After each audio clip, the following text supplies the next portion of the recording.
The next step after this is to actually distribute the blob repository, and I mentioned this in the beginning. And this is the basic mechanism that's involved. Here in this example I have 3 hosts, and the database is attached to one of those hosts. That's not significant, or it could be a completely different host. Now the functionality here is actually the same functionality that's part of the plugin itself, but it's just packaged differently. So it could be packaged, for example, as an Apache module or as a standalone executable. And over a load balancer here, you've got a blob which is to be uploaded to this distributed repository. That's done over a load balancing system, which could also be MySQL proxy if we just add support for proxying put and get. It uploads it to one of these repositories and gets back a reference, and that reference has a server ID like all other references. So the reference the database reading that reference knows which repository it came from. So the reference is then inserted normally into the database. The database itself is scaled out by some other mechanism if that's necessary. So it calls retain as usual. The retain to the local streaming engine, and the local streaming engine says, okay, this is a remote blob, and I know which engine it belongs to, and then I call retain, which is then a network operation to retain that blob in the remote repository. And then the retain increments the reference count, and the system is actually complete with the insert.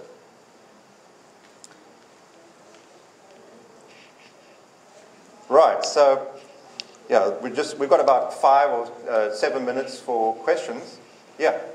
I missed the initial part of the okay. But did you talk a little bit about performance? How does this compare with other ways of doing the same thing? No, I didn't. I have some performance tests. I didn't know if I would have time for that. To give you an idea of how this performs, let's have a look. I think the most significant thing about the performance is that the performance of the repository is very steady. The performance in comparison of the file system is erratic at stages and sometimes really dies off. So this is just a standard file system, XSF3, I think. Standard disk. What I'm doing here is I'm measuring, how the performance degrades depending on how much data I have in the database or in the file system. I'm using little blobs because those are the things that kill the file system, and those are the things that are good at. The great thing about the repository is it's good at both small blobs and big blobs. It's not disturbed by that. So if you, yeah. How small? These are like, I think I did 200 bytes or something, 200 byte blobs. So the performance of the file system starts out with, this is the read performance, starts out really good, but really dies off even worse than the create file. I'm using create file to create a blob, which also dies off as the number of blobs increase. But the repository doesn't care in both cases. Stays constant at about 9,000 blobs reading and writing per second. And this shows the performance when I increase the number of threads accessing the blob. So how does the file system handle 32 threads requesting blobs or writing blobs concurrently? And this is just a typical example because I got a lot with the file system. I got a lot of very varied results. You can see it broke off in that test completely.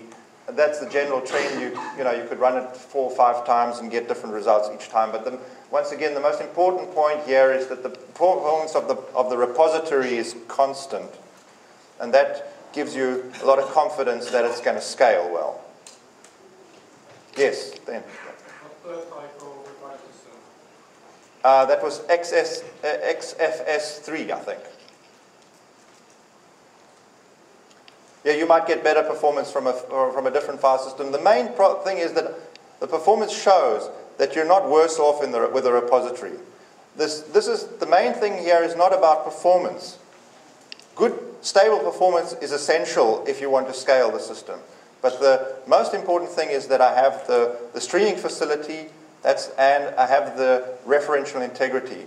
And this referential integrity is actually transactional. So it goes, although the streaming engine itself isn't transactional, the mechanism that uses with the timeout makes it transactional. When I upload a blob, for example, I upload a blob to the repository, but I haven't done the insert, my client crashes. Well, the timeout, after 5 minutes, will remove that blob from the repository. I don't have to worry about cleaning that up, that kind of thing. Okay. Are you outputting some kind of error report that tells you that you were deleting those out of there? Because if you hit network latency and you're not expecting that to happen, how are you going to know you never completed the transaction? You have to set your timeout high enough that you know that you're going to get 99% of the time the latency is not going to kill you there. That's not a problem to set the timeout really high, even a half an hour, because the main thing is that that blob is going to be deleted. I don't have to worry about that. But if you do an insert and the blob has been removed from the repository due to the timeout, then you'll get an error on the insert, and the transaction that's doing the insert will roll back, and your client will get an error message. Yeah. So not only if you retrieve a blob that doesn't exist obviously you get an HTTP message. If you try to insert a blob that's no longer in the repository, you'll get back an SQL error, which you can handle if you want to somewhat. Just want to bring up the most important links here. Everything about the BLOB Streaming engine is on blobstreaming.org. There you can get the latest downloads. Both engines that are described here, you can get, they're in binary form. So if you've got 32-bit Linux or a 64-bit Linux or a Mac, I've got binaries there. You don't have to compile anything. You can just download them, put them into your 5.1 server plugin directory and do install plugin. You need to use the standard MySQL binary release, and I think 5.3 is the one that I've got there. So the plugins that I've compiled binary have to match in version and system identity one-to-one with the server, then they'll work. Otherwise, compiling is simple enough. The project is hosted by SourceForge, and this is my blog. So if there's anything important happening, then I will blog about it. And if you have any other problems, then please send me an email. My email address is, you'll find it on blobstreaming.org if you go to the info page. Just put something like blob or streaming in your email title so that it doesn't land in my spam filter. Any more questions? Okay. Yeah, thank you very much.